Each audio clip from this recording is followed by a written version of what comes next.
Bapak Ibu Saudara yang terkasih dalam Tuhan Yesus Kristus. Kita bersyukur pada pagi hari ini kita boleh kembali hadir di ibadah online. Meskipun kita masih di rumah masing-masing, tapi kita percaya Tuhan Yesus hadir di mana saja, termasuk di ibadah kita pagi hari ini. Mari kita bersyukur bersama-sama di hadapan Tuhan, karena anugerah-Nya, karena kasih-Nya kita semua boleh kembali datang di hadapan Tuhan. Kita bersatu dalam doa sebelum kita mulai ibadah kita pagi hari ini. Mari kita berdoa. Hati kami limpah dengan syukur Tuhan, karena kasih-Mu yang besar untuk setiap kami. Anugerah-Mu, pengorbanan-Mu yang sempurna untuk setiap kami Tuhan. Sehingga pagi hari ini sebagai ucapan syukur kami di hadapan-Mu. Kami membawa hati kami membawa hidup kami, untuk kami datang menyembah-Mu, untuk kami datang meninggikan-Mu, mengagungkan nama-Mu, Allah kami yang hebat.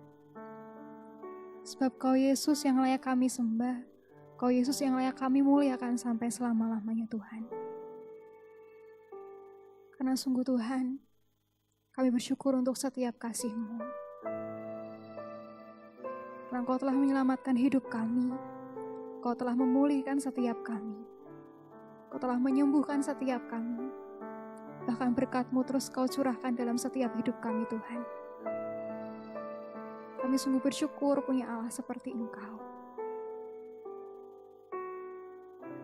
Dan inilah setiap hati kami Tuhan. Kau Tuhan yang selamatkanku. Terima kasih Yesus. Kau Tuhan yang pulihkanku,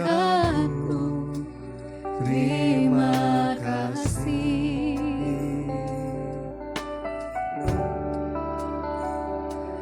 Kau Tuhan yang sembuhkanku, terima kasih Yesus. Kau Tuhan memberkatiku, terima kasih.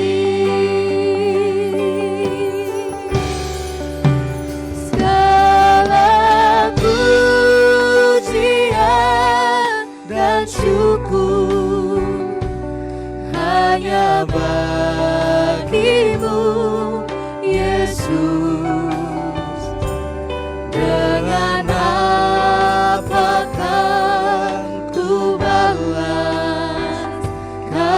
kasih-Mu,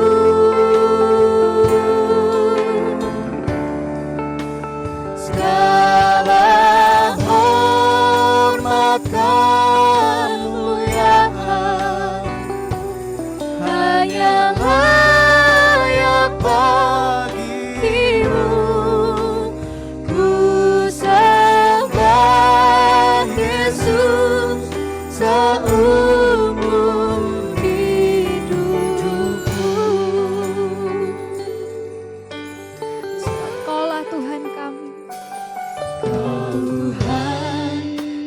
selamatkanku.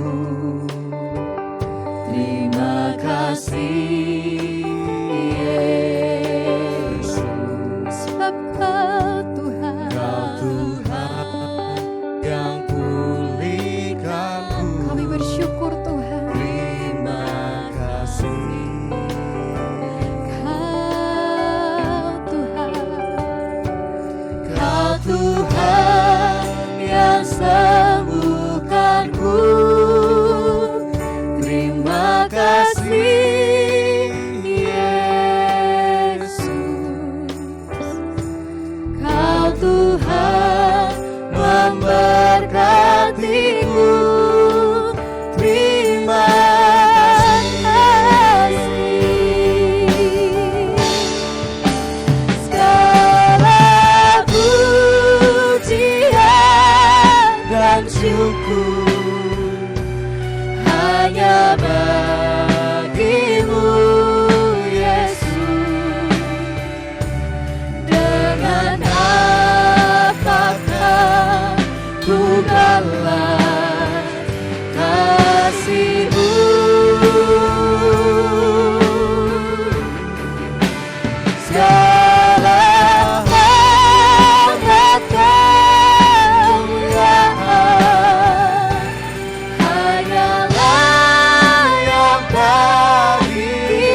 Sebab sungguh Kau yang layak kami sembah dan kami tinggikan Tuhan.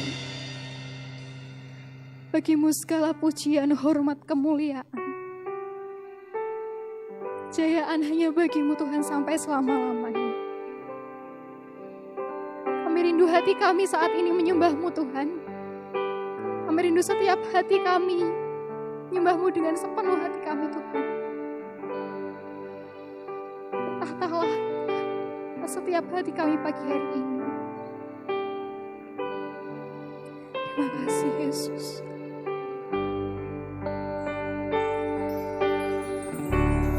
Bagi Dia segala pujian, hormat serta syukur kekal selamanya. Bagi Dia segala pujian, hormat serta syukur selamanya.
Yesus, inilah yang menjadi kerinduan kami Tuhan.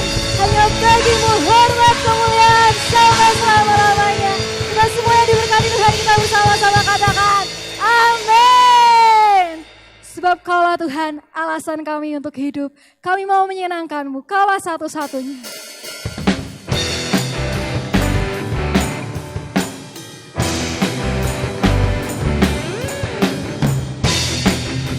Sumber segalanya dalam hidup kami Tuhan. Kami mau terus memuji-Mu, kami mau terus memuliakan nama-Mu Tuhan. Haleluya. Kaulah satu-satunya sumber dari segalanya. Kau kebenaran yang selalu pegang, keyakinanku untuk bersinar terang. Yesus Tuhanku yang berkuasa atasku, hidupku takkan sama. Ku tahu sungguh anugerah-Mu bagiku, hidupku takkan sama.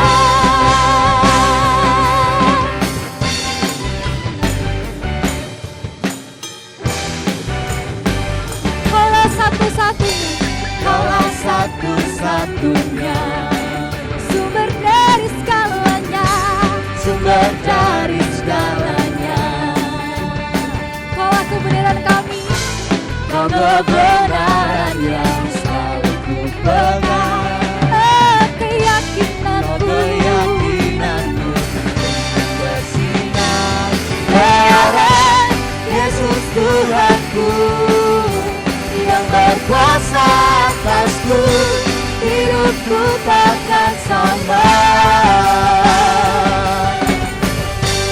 Ku tahu sungguh anugerah-Mu bagiku, hidupku takkan sama.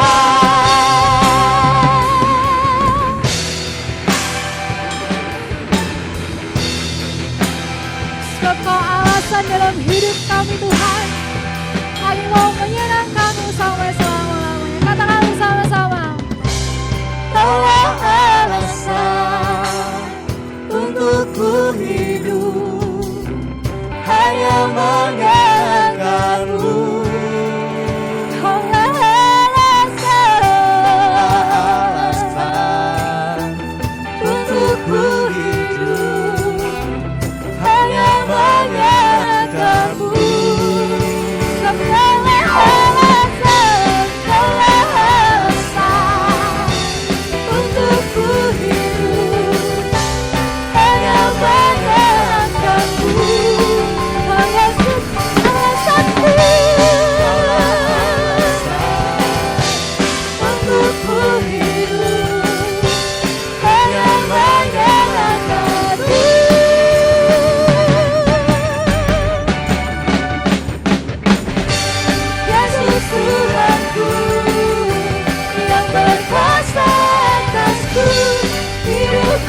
Bapak Ibu Saudara, kita siapkan hati kita pagi hari ini untuk kita menerima kebenaran Tuhan. Kita rindu setiap kita yang hadir pada pagi hari ini. Kita diam di dalam hadirat-Nya, mendengarkan firman Tuhan, merenungkan kebenaran-Nya. Dengan kesungguhan hati kami datang di hadapan-Mu Tuhan. Penuhi setiap kami.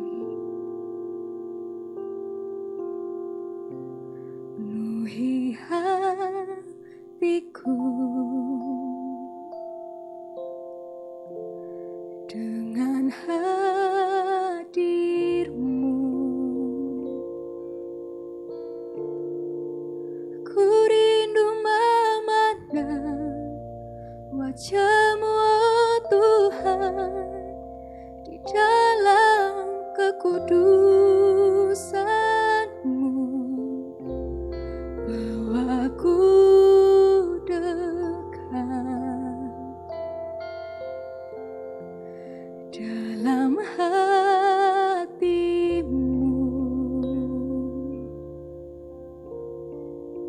Ku rindu mendengar suara-Mu, oh Tuhan, di tempat kudus-Mu sekarang. Ku rasakan kasih-Mu dan indahnya kekudusan-Mu. Penuhi dengan kasih-Mu, diam di hadirat-Mu.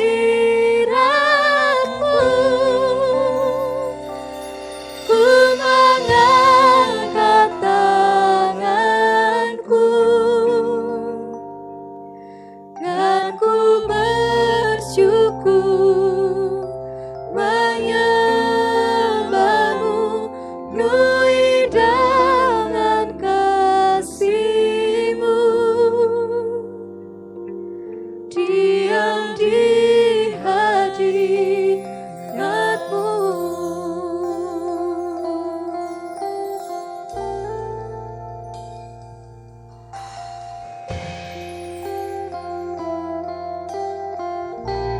Penuhi hatiku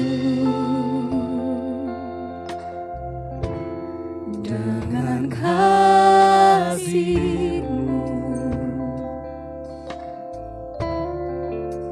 Ku rindu memandang wajah-Mu, oh Tuhan, di dalam kekudusan-Mu. Bawaku dekat dengan hati-Mu, dalam hati-Mu yang kami rindukan. Ku rindu mendengar suara-Mu, oh Tuhan, di tempat kudus-Mu sekarang. Ku rasakan kasih-Mu dan indahnya kekudusan-Mu. Penuhi dengan kasih-Mu, diam di hadirat-Mu. Ku mengangkat tanganku dan ku bersyukur menyembah-Mu.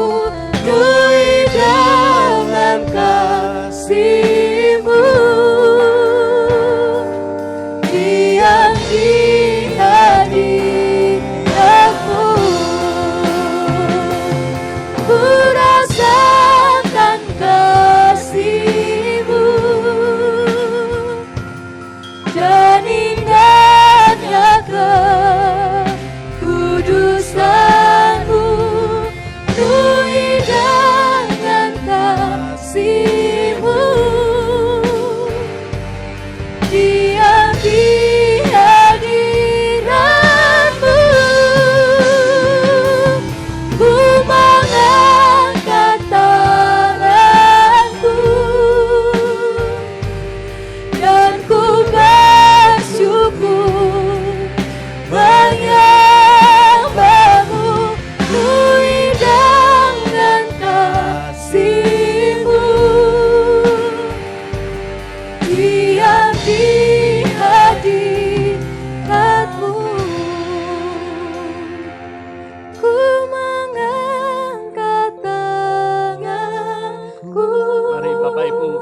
angkat tangan kita menyembah Tuhan.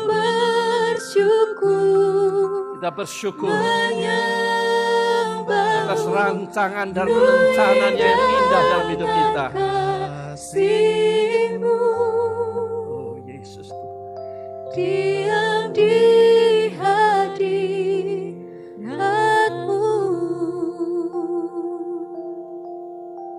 Kerinduan kami hanya satu, untuk senantiasa ada di dalam hadirat-Mu. Di dalam hadirat-Mu kami boleh merasakan ketenangan.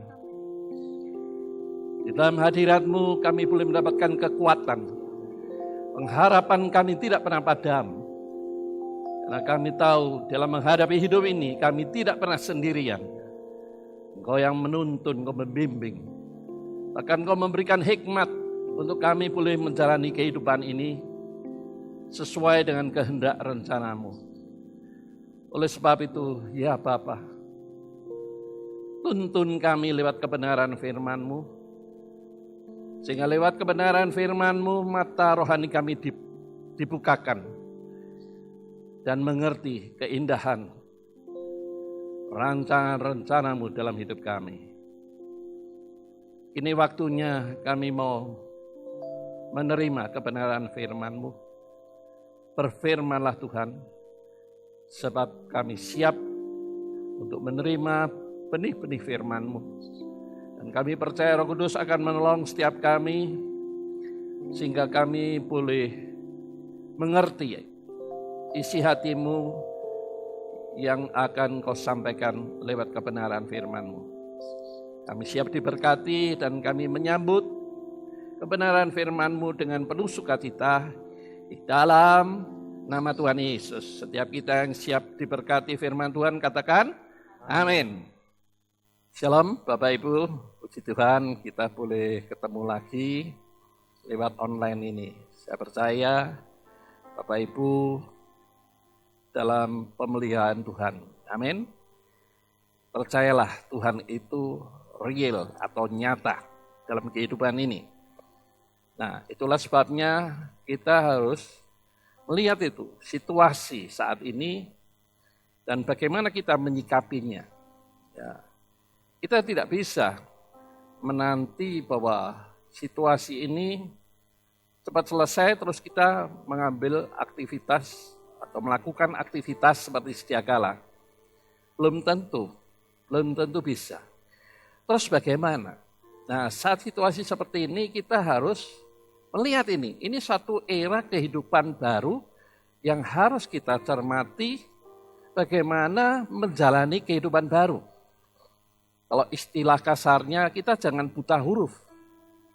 Harus bisa membaca situasi seperti ini dan kita menyesuaikan dengan situasi yang baru. Ingat kemarin saya sudah ingatkan bahwa virus ini belum ada obatnya. Baru diselidiki dan menurut standar ilmiah penyelidikan itu minimal 2 tahun. Setelah semuanya mengakui betul ini virus tepat untuk COVID-19 baru diproduksi. Nah, kalau memproduksi untuk kebutuhan seluruh dunia kira-kira berapa tahun? 2-3 tahun juga. Jadi masuk kita akan menunggu selama 5 tahun ini dan kita tidak mempersiapkan diri dengan aktivitas yang baru. New normal itu bukan hanya kebersihan dijaga, jaga jarak, jangan salaman, bukan itu aja. Kita harus berpikir bagaimana di ke depan ini menjalani kehidupan yang baru. Nah, kita tidak boleh buta huruf melihat situasi seperti ini. Kita harus bisa membaca situasi seperti ini. Nah, bagaimana bisa tahu hikmat? Tanpa hikmat Tuhan, tidak mungkin kita bisa menghadapi situasi yang baru. Betul, tidak mungkin. Nah, bagaimana? Tergantung tujuan hidup kita. Nah, itulah sebabnya firman Tuhan pada pagi ini adalah berbicara tentang kita ini diciptakan atau kita ini diselamatkan untuk tujuannya. Tahu enggak? Ya, jangan dipikir hidup ini biasa saja. Kita setelah diselamatkan, kita ini direncanakan jadi apa? Tahu enggak? Nah, ini yang harus kita pelajari. Itu sama juga. Kalau kita ini menyadari panggilan Tuhan dalam hidup kita tahu tujuan Tuhan memanggil kita itu jadi apa. Bukan sekedar jadi umatnya, tidak. Itu hanya awal saja. Perjalanan hidup kita ini harus kita tahu. Nah, di sanalah Tuhan menuntun. Pada waktu menuntun itu artinya kita sudah punya kepekaan untuk mengerti, termasuk di dalam menghadapi situasi yang baru seperti sekarang ini.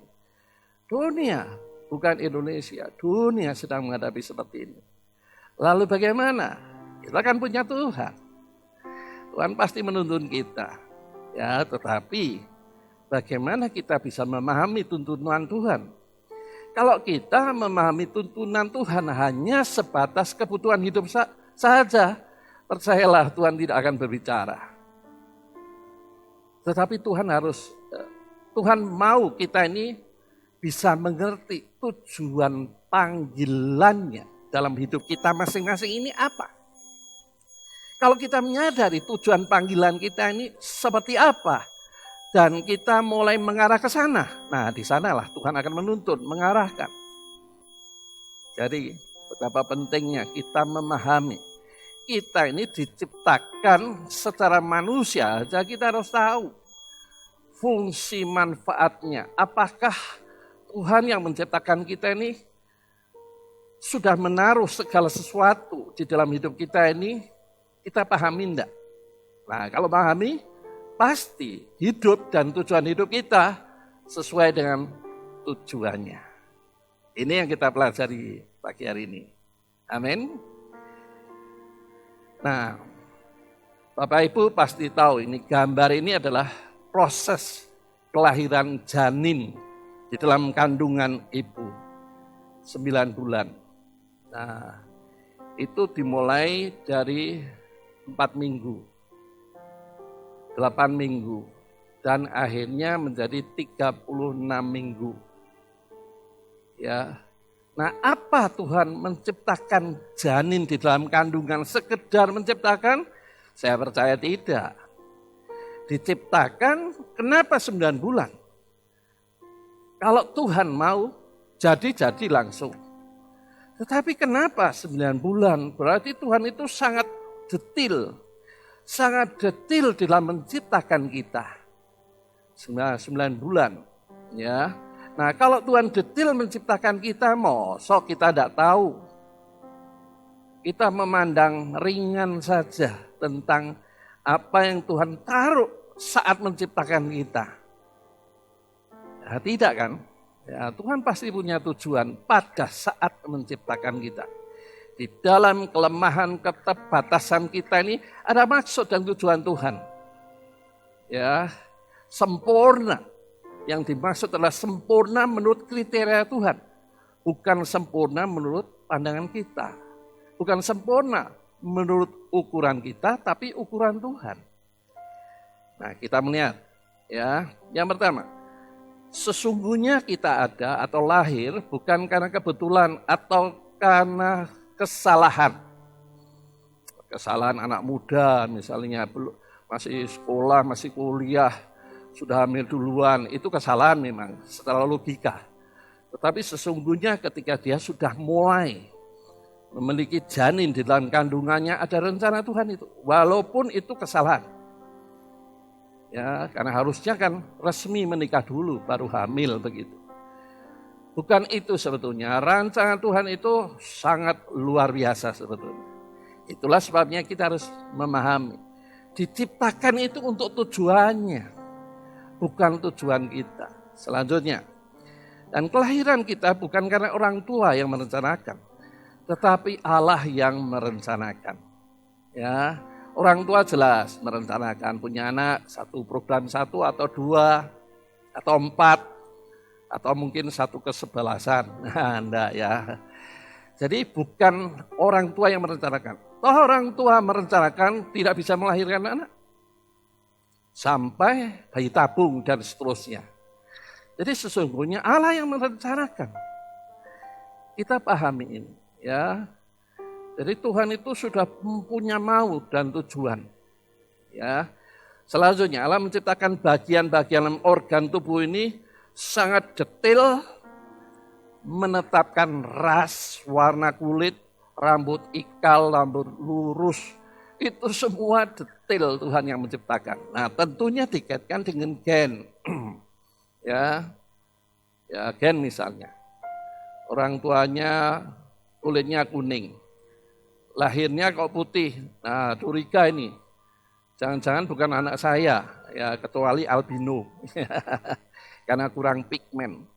Tuhan itu menciptakan manusia itu detail. Organ-organ juga detail, berfungsi, saling dukung-mendukung walaupun fungsinya beda-beda. Ginjal beda dengan jantung. Ya, ginjal jantung beda dengan liver. Ya, beda juga dengan paru-paru. Beda juga dengan organ yang lain. Nah, kalau kita tahu seperti ini, harusnya kita memahami, iya ya Tuhan itu menciptakan manusia itu sangat ajaib dan luar biasa. Lalu ada apa ini? Wah, kalau begitu aku ini berharga ini. Betul, kita ini berharga dan mulia dalam pemandangannya. Ya. Nah, dia juga memberikan talenta sehingga kita masing-masing memiliki keunikan. Ada yang suaranya bagus, ya. Ada yang suaranya tidak bagus, tapi Tuhan kasih kemampuan lain. Nah, itu masing-masing Tuhan sudah tetapkan sejak dalam kandungan ibu.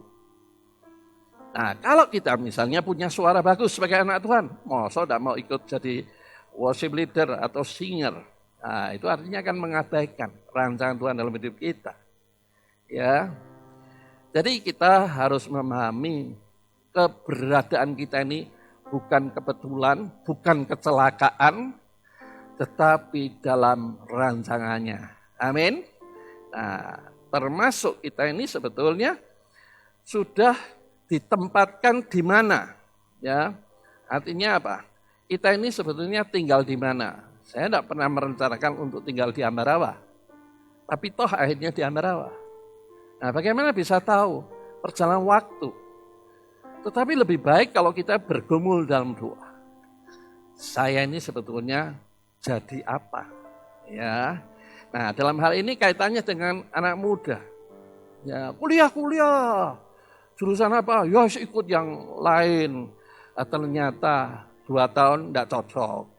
Baru ganti jurusan lagi. Ini kan membuang waktu sia-sia dan membuang biaya. Kuliah kan tidak murah.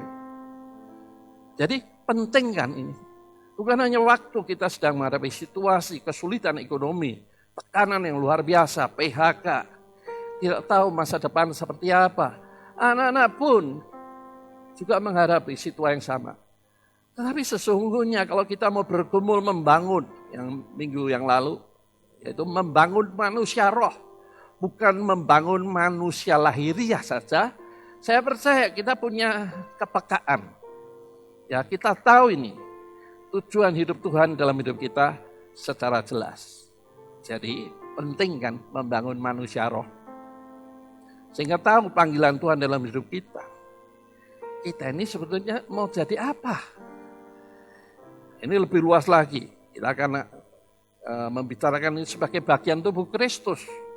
Itu lebih luas lagi itu. Ya, secara pribadi aja, kalau kita tidak memahami bahwa Tuhan itu sudah menciptakan kita selama 9 bulan di dalam kandungan ibu, itu sudah punya rencana, sudah detail masuk di situ. Termasuk sifat-sifat. Ya, sanguin, plekmatik, kolerik, melankolik. Itu Tuhan detail sudah masukkan dalam hidup kita. Ini yang perlu kita pelajari pada kesempatan pertemuan ibadah online kali ini. Amin. Nah, sekarang kita melihat Allah mencerahkan tujuan hidup menurut tujuan ilahinya. Seperti apa? Diciptakan menurut rupa dan gambar Allah. Kejadian 1 ayat 26, 27. Jadi kita ini diciptakan itu sangat istimewa. Ketika Tuhan menciptakan langit, bumi, serta seisinya, Tuhan mengatakan jadilah. Tapi ketika menciptakan manusia pertama Adam dan Hawa tentunya, Mari kita menciptakan manusia menurut peta gambar kita. Artinya kita ini, manusia ini, ada gambarnya, ada gambar ilahinya. Kasih, kebaikan, kemurahan itu sebetulnya ada. Ya, tetapi karena percaya hidup manusia itu tidak memahami, akhirnya hal-hal yang indah yang sebetulnya ada. Istilah saya, gawan bayinya itu ada, yaitu ada gambar ilahi dalam hidup kita ini. Tentunya tidak sekedar iseng, Tuhan itu tidak iseng. Tapi betul menciptakan kita ini sempurna, istimewa. Ya. Kemudian ciptaan yang termulia, kita ini adalah ciptaan yang termulia dibandingkan yang lain. Bahkan Allah mengatakan semuanya ini silahkan engkau yang mengelola dan menguasai. Luar biasa kan? Jadi mengelola dan menguasai itu aja, kata mengelola dan menguasai itu aja, tidak usah yang luas lagi. Mengelola hidup dengan bijaksana. Mengelola masalah dengan bijaksana. Mengelola permasalahan dengan bijaksana. Jadi masalah persoalan itu perlu dikelola. Dan manusia itu sudah punya kemampuan untuk mengelola. Berbicara tentang kuasa. Jangan kita dikuasai masalah membuat kita putus asa. Membuat kita letih, lesu, cemas, takut. Tidak boleh kan? Masalah harus kita kuasai bersama Tuhan tentunya. Jadi bukan masalah menguasai kita, tapi kita yang menguasai masalah. Itu istimewanya manusia ciptaan Allah. Bayangkan Adam dan Hawa suruh mengelola bukan Taman Eden, tapi dunia waktu itu. Bisa bayangkan? Potensi dalam diri Bapak Ibu dan saya ini sebetulnya sangat luar biasa. Karena diciptakan menurut peta gambar Allah. Menaklukkan dan menguasai. Tadi sudah saya sampaikan, menaklukkan masalah, bukan ditaklukkan masalah. Menguasai masalah, bukan dikuasai masalah. Yang membuat kita putus asa dan tidak berpengharapan. Salah itu. Berarti kita tidak tahu potensi dalam diri ini. Menyerah tidak boleh. Orang pemenang, dikatakan barang siapa di dalam Kristus, dia lebih dari pemenang. Pemenang itu tidak pernah menyerah. Tidak pernah putus asa. Tapi selalu optimis. Itu yang Tuhan mau dalam hidup kita setelah diselamatkan. Bagi yang belum diselamatkan memang bingung.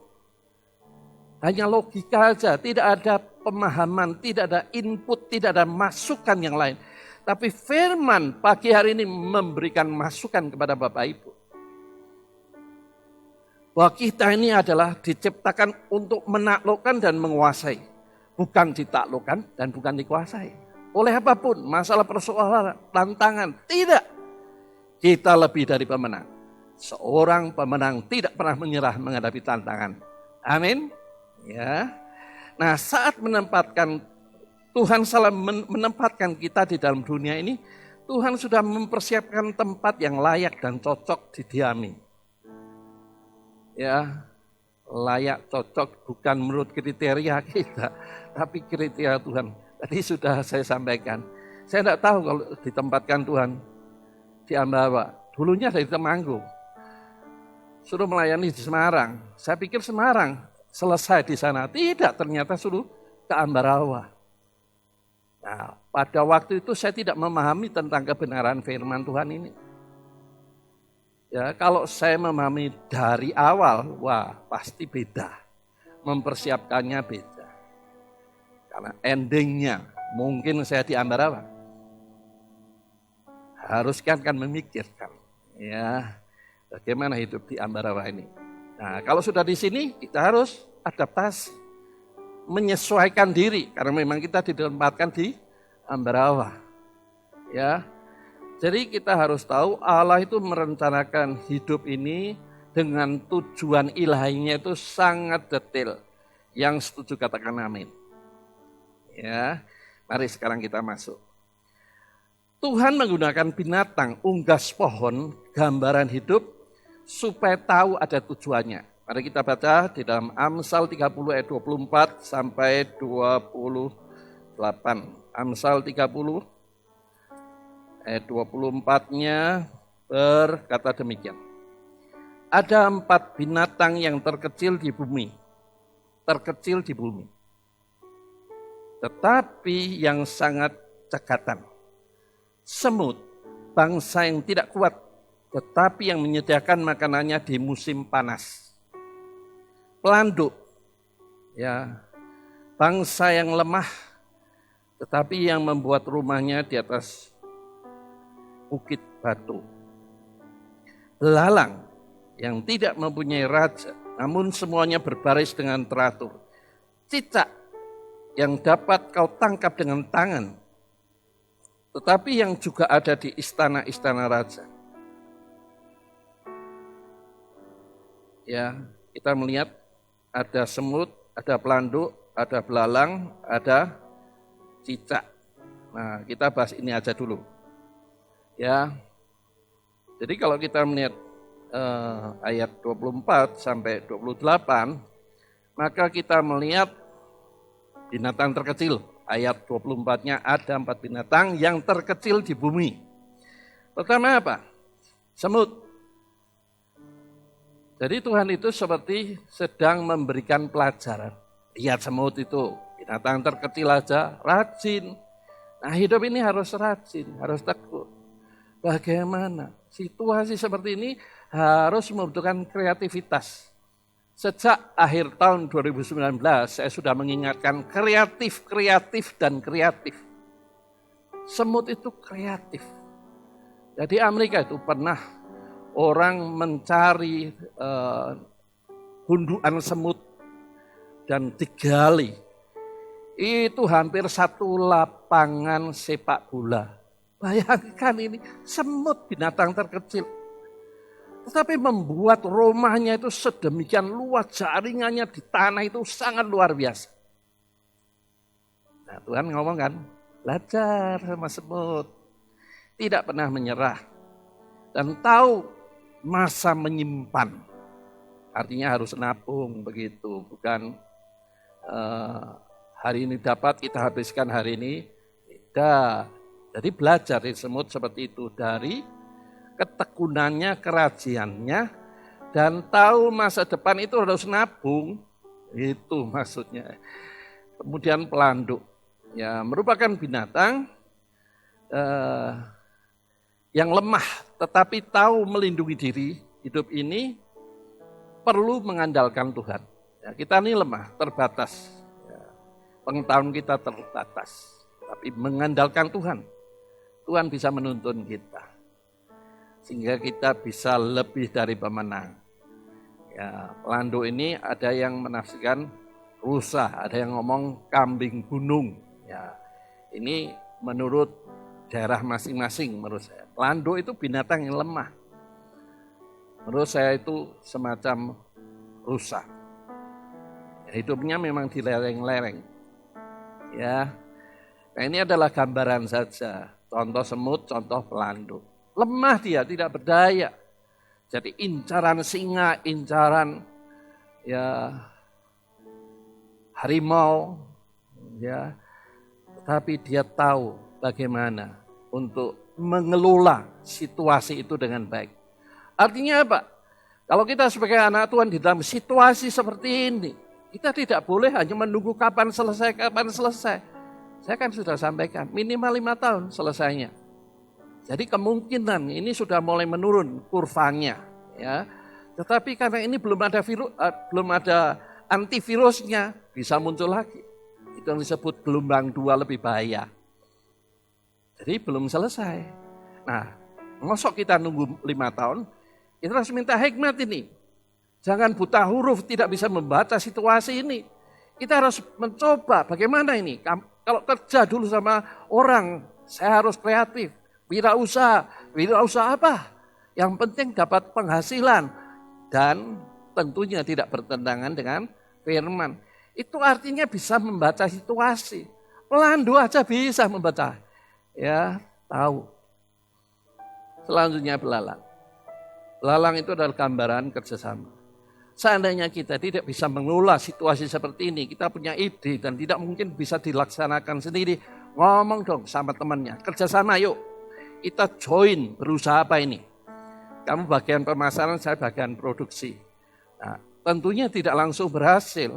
Kenapa? Ketika kita sedang membuat satu usaha, itu ada gagal dan bangkitnya. Gagal dan kesalahan, itu wajar. Ya, saya misalnya sebagai wirausaha, saya optimis pemasaran tahu kemasan seperti apa, pangsa pasar seperti apa, misalnya ini. Kemudian saya sudah tahu gitu, utang bank kira-kira dikasih enggak? Ya enggak. Kamu usaha kapan? Belum. Wah, sorry. Bank itu mau memberikan kredit, pinjaman. Minimal kita sudah kerja 1-2 tahun, itu baru mau memberi kredit. Kalau enggak, banknya bodoh. Artinya setelah kerja 1-2 tahun itu mengalami segala situasi pergumulan, bisa membaca peluang, juga membaca ini harus berubah. Itu butuh waktu. Nah, kalau sudah mengelola usaha ini 1-2 tahun dan berjalan, bank baru bisa memberikan kredit. Kalau tidak bisa memberikan pinjaman. Jadi ini cara hidup baru, decoupling yang pernah saya sampaikan ya awal tahun yang lalu. Ada perubahan nih, kita harus bisa membaca situasi seperti ini. Ya, kemudian cita. Cita itu gambaran binatang yang lemah, tak berdaya. Tetapi diterangkan firman Tuhan ada di istana. Walaupun kita lemah, walaupun kita tidak berdaya, kita terbatas. Tapi bukankah kita ini anak Allah? Amin. Kalau anak Allah, kita berharga di mata Tuhan. Kita mulia, kita biji matanya. Itu jauh lebih membuat kita bersyukur dibandingkan segala keterbatasan yang kita miliki. Ingat, kita diciptakan untuk tujuannya. Dan tujuannya itu mulia. Nah, ini yang harus kita cari. Masa seperti ada banyak waktu. Berdoa, baca Alkitab.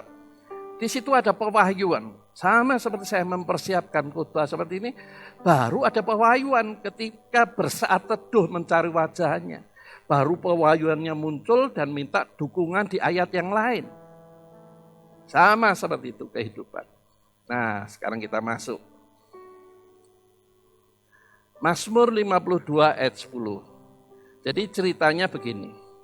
Daud ini marah, sedih, dan putus asa akibat dia mampir di sebuah kota kecil Nob. Ya, di tempat Ahimelech, seorang imam. Dan mengatakan bahwa saya tidak bawa pedang. Tolong pinjami pedang. Dan pedangnya, ya pedangnya Goliat yang pernah dibunuh Daud dengan ketapel itu diberikan dan kasih roti. Ya, roti imam itu pasti roti persembahan untuk Tuhan. Nah, singkat cerita di situ ada Doeg, orang Moab yang tahu. Kemudian laporan Doeg ini laporan kepada Saul. Akibatnya apa? Ahimelech, anak menantu dan cucunya dibantai oleh Saul. Daud kan sedih. Seandainya aku tidak mampir di situ, tidak akan terjadi pembantaian. Daud sedih, putus asa. Bagaimana dalam situasi seperti itu? Tuhan memberi hikmat. Kamu zaitun. Pohon zaitun adalah pohon yang tangguh. Artinya bisa hidup dalam segala situasi. Ya, bisa di gunung, bisa di lembah, bisa juga di pinggir pantai. Artinya Pak Daud begitu diingatkan zaitun langsung sadar bahwa aku ini diciptakan Tuhan itu tangguh, tidak boleh cengeng, putus asa, marah, kecewa. Tidak boleh. Ya, jadi Tuhan sedang memberikan Daud gambaran bahwa kamu itu zaitun. Kita tahu zaitun itu manfaatnya luar biasa. Ya, misalnya saya banyak ngomong seperti ini, kadang-kadang tenggorokan sakit, ya batuk sedikit itu. Langsung saya minum zaitun, yang minyak zaitun yang hijau. Itu bagus, langsung terjadi pemulihan peradangan dalam tenggorokan. Bisa untuk make up, campuran untuk make up, campuran untuk hal-hal yang lain. Kalau untuk masak itu jauh 3-4 kali bisa tidak usah ganti asal minyak zaitun. Jadi zaitun itu sangat bermanfaat. Tuhan sudah memberikan gambaran kepada Daud, kamu itu bermanfaat, kamu itu berguna, jangan cengeng. Bangkit langsung, aku adalah zaitun. Ya, jadi kita tahu zaitun itu banyak manfaatnya. Warnanya macam-macam, ada kuning, ada merah, ada hijau, ada merah tua. Ya, saya pernah melihat pohon itu memang unik sekali. Ya, itu buahnya diambil, diperas, dan itulah menghasilkan minyak zaitun. Jadi kita sudah melihat Tuhan sedang memberi petunjuk bahwa kita ini belajar semut yang rajin.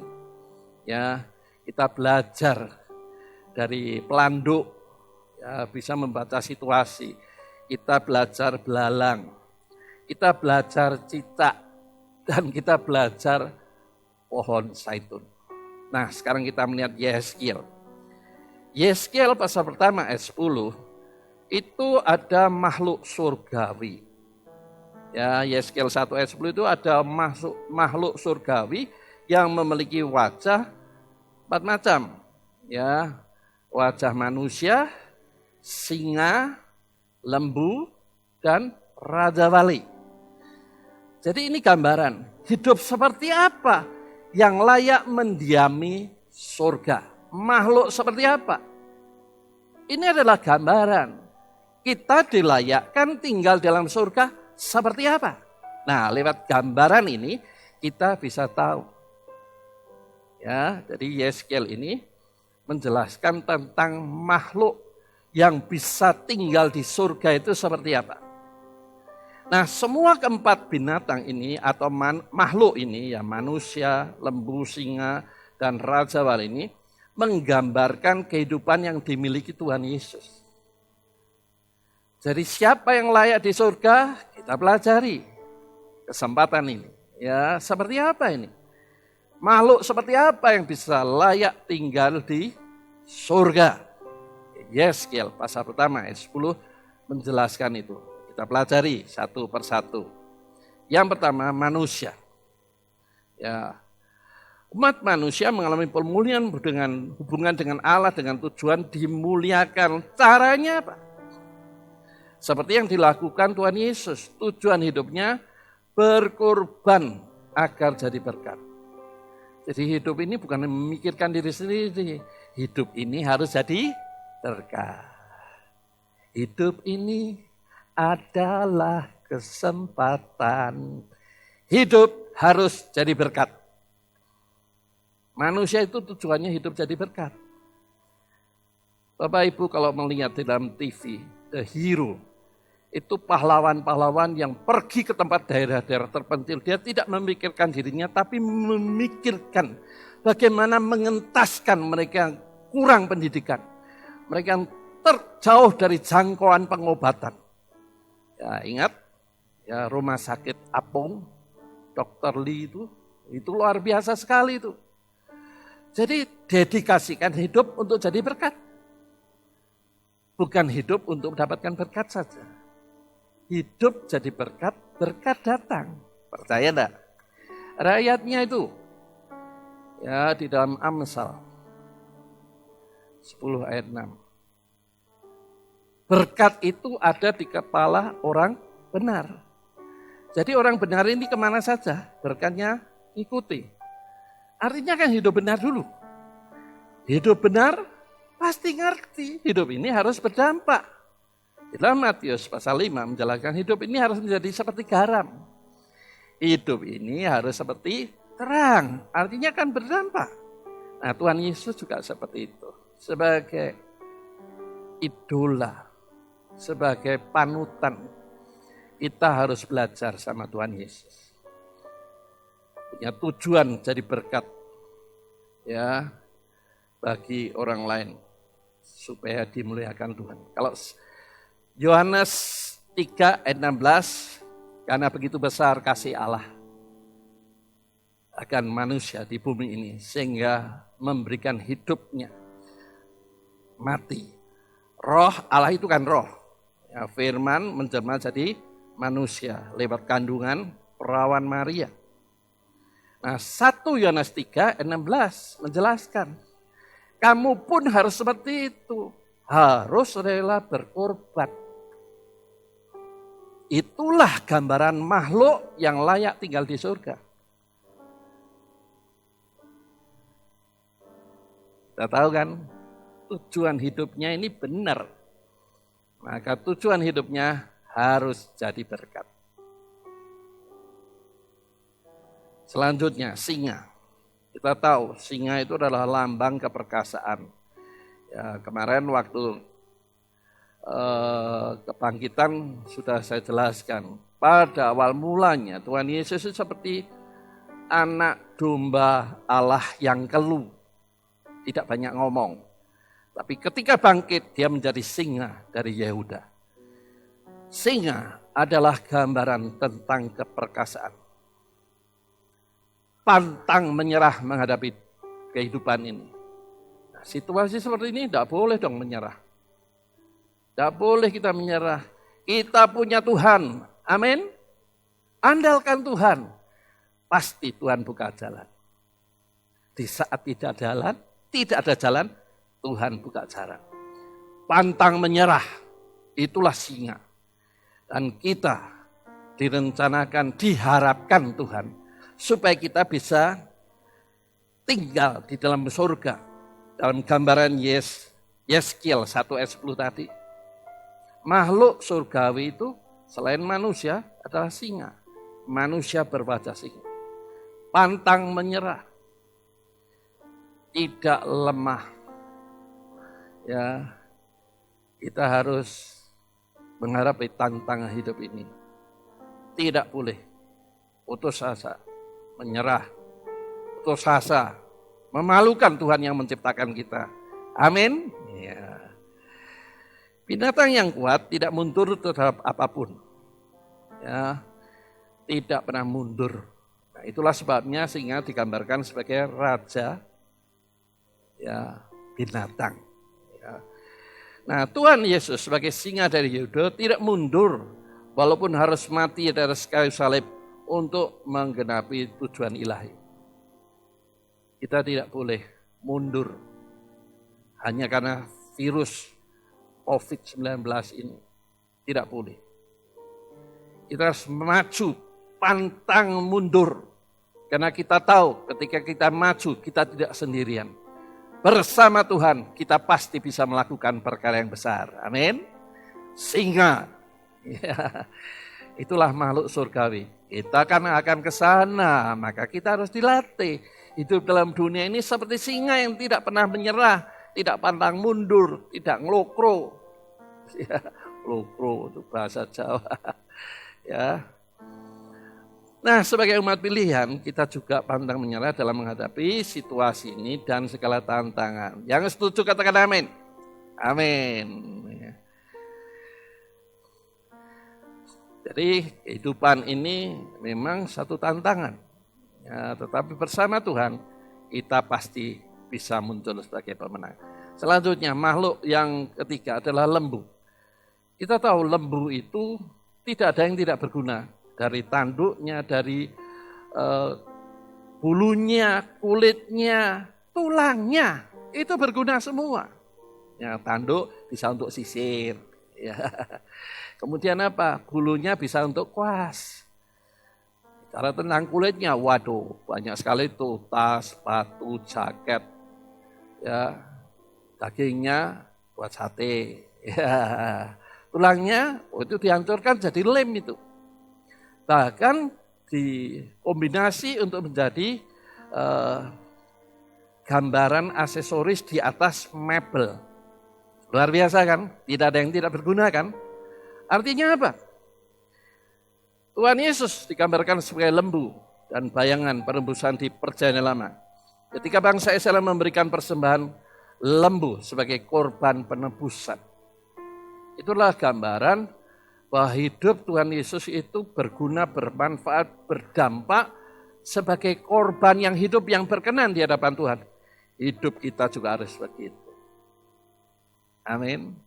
Ya, dalam keterbatasan kita, ya, tetap bisa berguna. Ya, itulah sebabnya pentingnya kita memahami tujuan ilahi dalam hidup kita. Tujuan panggilannya dalam hidup kita ini apa? Kita harus menggenapi tujuannya, kehendak rencananya. Sehingga berguna. Nah, ini berbicara kehidupan yang bisa mewarisi kerajaan Allah. Makhluk yang bisa mewarisi kerajaan surga. Bagi yang berani berkorban untuk orang lain seperti yang dilakukan Tuhan Yesus. Rela mati di kayu salib untuk manusia berdosa. Sama yang kita lakukan gereja kita. Kita sudah 3 kali nih ya, untuk peduli kepada sesama. Tidak harus selalu orang Kristen yang membutuhkan uluran. Dalam keterbatasan kita pun melakukan itu. Karena kita mau menjadi seperti lembu yang digambarkan Yeskiel 1 ayat 10. Hidup ini berguna dalam keterbatasan kita. Tetap berguna, berdampak bagi kemuliaan nama Tuhan. Supaya orang tahu bahwa anak Tuhan itu peduli. Amin. Ya, oleh sebab itu saya selalu mendoakan Bapak Ibu supaya diberkati. Kalau diberkati kan persembahannya masuk. Masuk kita kelola dengan bijaksana. Ya, supaya bisa berdampak, bermanfaat. Ya, hidup ini berguna. Selanjutnya yang keempat yaitu Raja Wali. Makhluk yang bisa ada di hadirat Tuhan tahta Allah itu adalah burung Raja Wali. Di kitab terjemahan lama burung Nasar, ya, Raja Wali. Raja Wali ini adalah salah satu model kehidupan yang berkenan di hadapan Allah Bapa. Jadi tidak berlebihan kita mau mempelajari karakter burung ini agar tahu kehidupan seperti apa yang berkenan di hadapan Allah Bapa. Ya, kita mau mempelajari ini. Burung Nasar atau burung Raja Wali ini. Raja Wali adalah lambang keperkasaan. Tuhan memberi gambaran dirinya sebagai Raja Wali. Ada firman-Nya. Seperti burung Raja Wali yang akan menggendong engkau melintasi badai hidup. Jadi Tuhan sedang memberikan gambaran dirinya sebagai Raja Wali. Ketika ada badai hidup, Tuhan yang menggendong. Ya, sama seperti ada jejak-jejak kaki. Pertama 4, kemudian tinggal 2. Ketika badai datang, jejak kaki tinggal 2.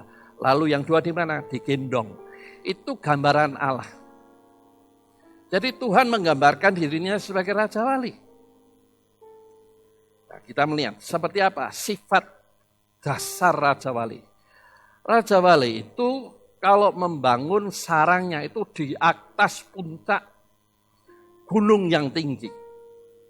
Nah, bagaimana kalau sarang di puncak gunung yang tinggi ketika ada badai?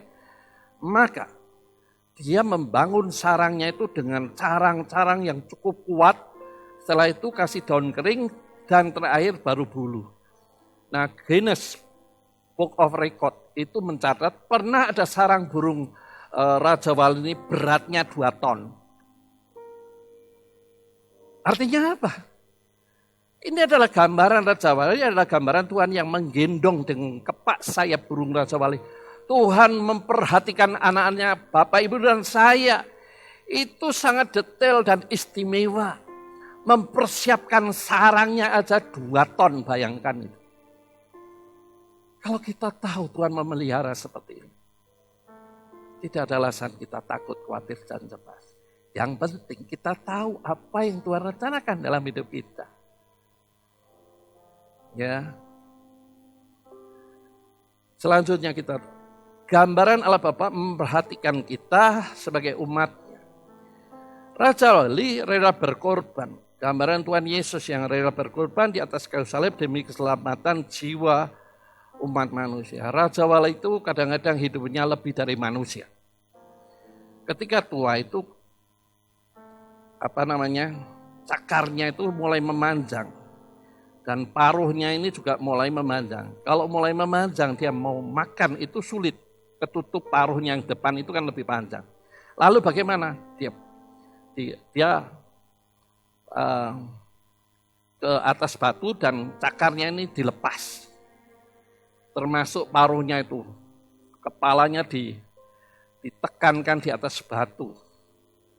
Dibentur-benturkan di atas batu sampai lepas. Artinya apa? Hidup ini perlu proses. Kalau kita mau dipakai Tuhan, hidup harus berguna. Amin. Jadi ada harga yang dibayar ini. Kalau kita mau hidup sebagai manusia rohani, ada harga yang dibayar. Apa itu harganya? Salibkan daging. Keakuan manusiawi kita. Lahiriah kita. Sakit itu. Ya, itu harga yang dibayar. Raja Wali juga begitu. Ya, ketika cakarnya itu mulai memanjang. Dia benturkan supaya yang lama ini lepas sehingga yang baru muncul. Paruhnya juga begitu. Sehingga hidupnya bisa lebih lama. Rambut, bulu-bulunya juga begitu. Merontokkannya seperti itu. Cabuti sendiri dengan paruhnya itu. Artinya orang itu mau membangun manusia rohaninya tidak bisa dibantu orang lain. Harus punya kemauan dari diri sendiri untuk membangun manusia rohnya.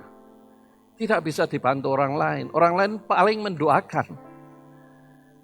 Jadi pergumulan hidup ini paling bisa mendoakan. Tidak bisa menolong. Nah sekarang ada seorang hamba Tuhan namanya Ted Engström. Ya, Ted Engström ini menulis buku dalam Pursuit of Excellence. Pursuit of Excellence ini berbicara tentang seorang Indian. Itu menemukan telur burung Raja Wali yang mungkin berobos, jatuh. Dan dia melihat ini kok telur burung ini kok bisa jatuh ini. Akhirnya apa? Kemudian dia tetaskan bersama ayam. Singkat cerita, telur burung Raja Wali ini tumbuh bersama ayam-ayam. Suatu hari ketika mereka sudah tumbuh besar, burung Raja Wali yang tumbuh dari kecil bersama dengan ayam melihat ke langit. Melihat ada burungnya begitu gagah perkasa. Terbang, suaranya yang menggetarkan dan menakutkan ayam. Ketika ayam lari, dia ikut lari. Kemudian dia lihat lagi langit. Maka ayam yang lain, saudaranya, saudara sesama lahir bersama itu ngomong, wah kamu tidak usah ngimpi lah, kamu itu ayam. Tidak usah ngimpi jadi Raja Wali. Raja Wali memang perkasa, kamu itu ayam. Konsep ayam lemah. Itu seringkali menguasai orang percaya. Orang percaya itu sebetulnya Raja Wali. Tetapi merasa dirinya seperti ayam tak berdaya. Salah itu. Tidak tahu panggilan Tuhan yang luar biasa dalam hidupnya. Kita Raja Wali. Amin. Bukan ayam. Ada badai langsung takut. Takut badai, takut hujan. Beda, kita ini Raja Wali. Nah itu gambaran dari hamba Tuhan Ted Engström ini yang mengatakan bahwa kita ini sebetulnya diciptakan sebagai Raja Wali. Salah satu makhluk keempat yang ada di surga. Kita Raja Wali dan bukan ayam. Walaupun orang ngomong jangan terlalu mimpi, sadarilah kamu itu manusia biasa. Memang betul kita ini manusia biasa. Tetapi roh di dalam kita luar biasa. Bersama dengan roh Tuhan yang di dalam kita manusia biasa menjadi manusia luar biasa. Yang luar biasa siapa? Roh Kudusnya dong. Ya, Roh Kudusnya. Jadi, kita ini adalah burung Raja Wali dan bukan ayam kampung. Ya, gambaran banyak anak Tuhan yang tidak tahu keberadaannya sebagai umat Tuhan yang diciptakan untuk melakukan perkara yang besar. Nah, sebagai anak Tuhan, kita memang masih sama hidup di dunia ini. Ya, tetapi kita tidak boleh merasa lemah. Ya, dan tidak mengerti panggilannya. Bagaimana Pak bisa mengerti panggilannya? baca, renungkan, dan lakukan. Nah, pada saat merenungkan itulah, maka ayat firman tokoh-tokoh Alkitab itu bisa teraplikasi dalam hidup kita.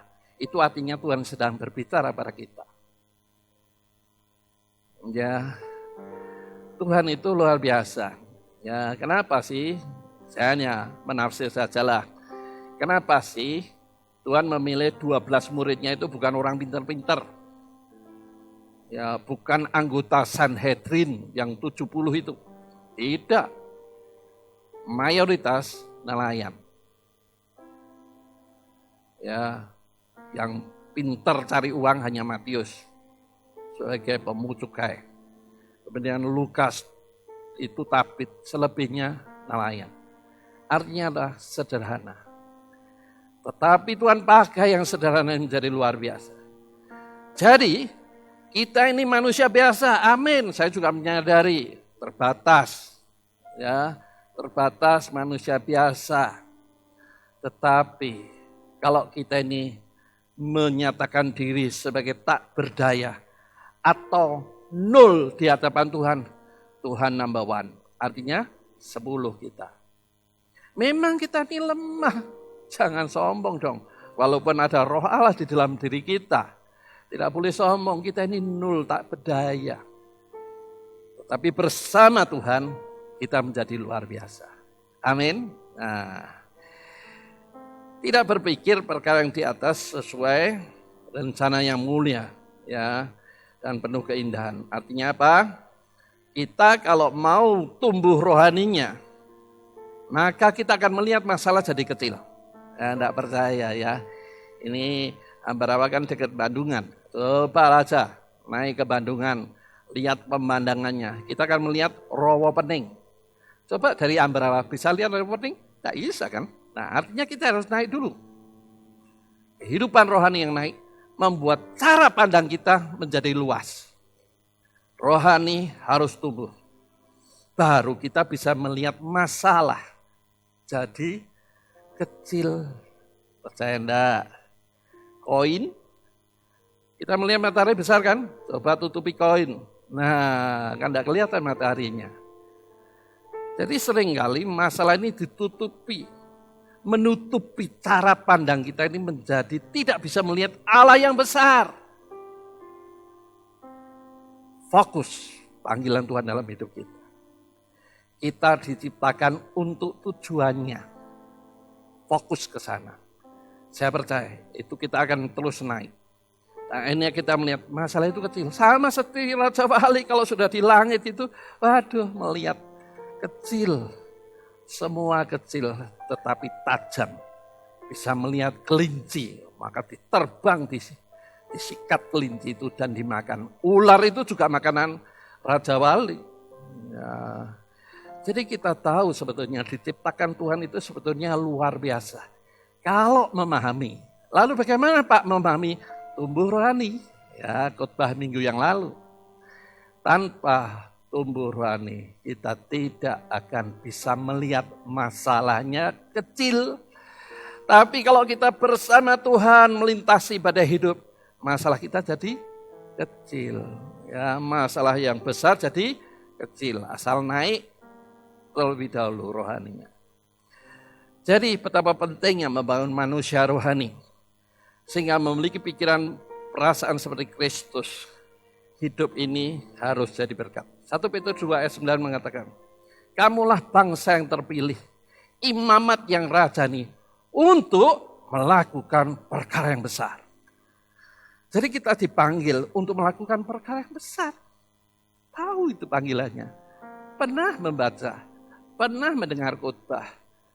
Tapi kita tenggelam dengan masalah, atau kita bisa melihat masalah jadi kecil. Nah, itu yang penting.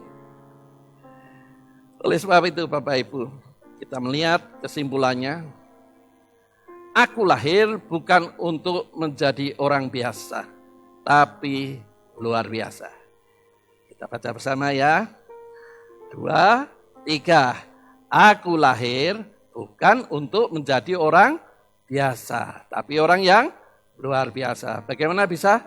Bersama Tuhan kita pasti bisa. Untuk bisa melepaskan diri dari ikatan gaya hidup lama, ada harga yang dibayar. Ya, tadi Raja Wali kalau sudah semakin tua, ya dia harus rela untuk melepaskan. Ya, kuku-kukunya panjang, paruhnya yang sudah mulai memanjang. Dibentur-benturkan di batu, sakit memang. Tapi setelah itu muncul ya, dengan kapasitas yang luar biasa. Mari kita komitmen merubah pola dan tujuan hidup sesuai tujuannya. Amin. Kita datang kepada Tuhan dengan menaikkan pujian bersama. Mari Bapak Ibu, kita menaikkan pujian bersama. Kau telah memiliki sebelum dunia dibentuk.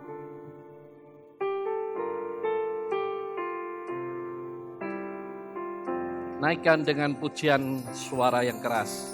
Kau telah memilihku sebelum dunia dibentuk. Betapa aku bersyukur padamu, ya Tuhan Allahku. Kau telah memanggilku sebagai alat kerajaanmu. Betapa aku bersyukur padamu atas perbuatanmu. Jadikan aku bait suci-Mu yang kudus dan yang tiada bercela. Jadikan aku mesbah doa-Mu bagi keselamatan bangsaku. Kau telah memilihku, ya Tuhan. Kau telah memilihku sebelum dunia dibentuk. Betapa aku bersyukur padamu, ya Tuhan Allahku. Kau telah memanggilku sebagai alat kerajaanmu. Betapa aku bersyukur padamu atas perbuatanmu. Jadikan aku bait suci-Mu yang kudus dan yang tiada bercela. Jadikan aku mesbah doa-Mu bagi keselamatan bangsaku. Jadikan aku bait suci-Mu yang kudus dan yang tiada bercela. Jadikan aku mesbah doa-Mu bagi keselamatan bangsaku. Katakan jadikan aku bait suci-Mu yang kudus dan yang tiada bercela. Jadikan aku mesbah doa-Mu bagi keselamatan bangsaku.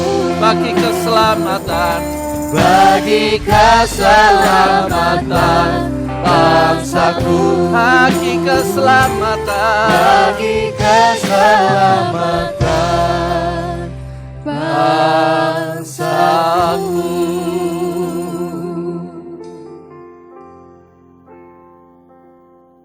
Lewat pujian ini kami menyadari Engkau telah memilih kami sebelum dunia dijadikan. Engkau punya rancangan dan rencana yang luar biasa. Sesungguhnya kejadian kami ajaib. Oleh sebab itu ya Tuhan, kami mau menggenapi segala rencana-Mu atas hidup kami yang ajaib. Sehingga hidup kami ini boleh menjadi seperti yang Kau inginkan. Kami boleh menggenapi tujuan ilahi dalam hidup kami. Kami mau Roh Kudus menuntun kami, membimbing kami. Sehingga kami boleh masuk dalam kategori yang layak masuk di dalam kerajaan surga kelak. Memiliki kapasitas, sifat, karakter. Sebagai manusia yang rela berkorban. Sebagai singa yang tidak pernah menyerah menghadapi apapun.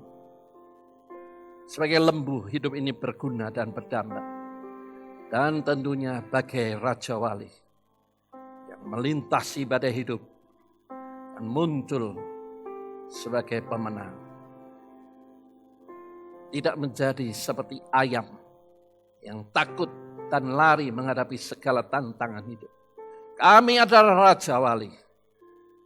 Sebagaimana gambaran Engkau yang mengatakan di bawah kepak sayap Raja Wali, Kau menggendong kami. Di dalam menghadapi tantangan pergumulan kami tidak pernah sendirian. Engkau sesungguhnya menggendong kami. Ketika kami tidak mampu, Engkaulah yang memberi kemampuan. Terima kasih Tuhan. Kami terima kebenaran firman-Mu dengan pengucapan syukur dan tentunya kami komitmen untuk hidup sebagaimana yang Tuhan mau. Percaya kuasa Roh Kudus menolong kami supaya kami mampu menjadi seperti yang Engkau inginkan.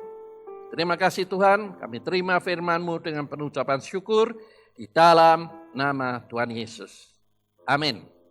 Bapak Ibu, kita akan mendengar pengumuman terlebih dahulu. Ya. Pengumuman minggu ini adalah sebagai berikut. Pada masa siaga COVID-19, mari saudara tetap menjaga kesehatan. Kita terus membangun kehidupan rohani secara pribadi maupun bersama keluarga di rumah masing-masing. Tetaplah berdoa untuk keluarga, gereja, kota, bangsa, dan negara kita. Meskipun ibadah kita laksanakan secara online, mari tetap memberikan persembahan seperti ketika kita beribadah setiap minggu di gereja. Persembahan dapat diserahkan kepada bendahara gereja, Bapak Yusak Hartono, melalui rekening atau dimasukkan ke kotak persembahan yang ada di gereja. Gereja buka setiap hari pukul 10 pagi sampai 3 sore. Demikian pengumuman minggu ini, Tuhan Yesus memberkati.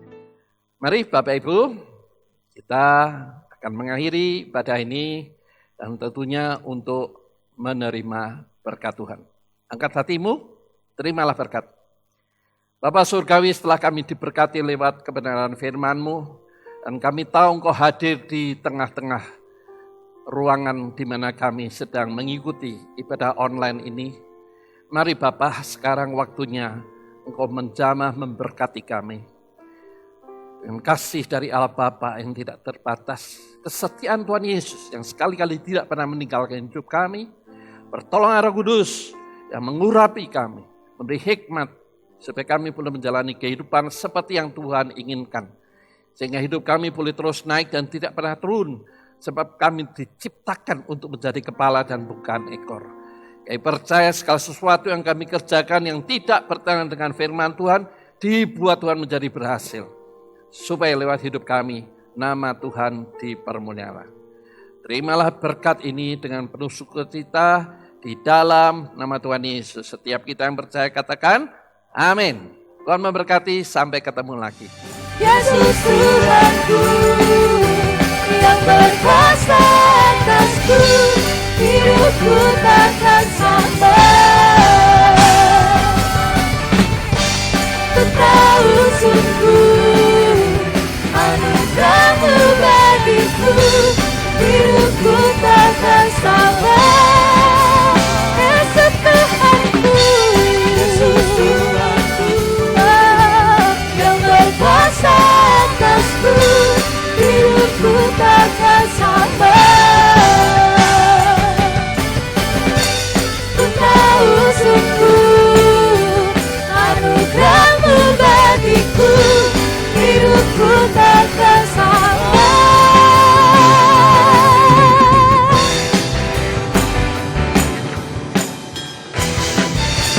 berikan sola-sola buat Tuhan Yesus. Haleluya.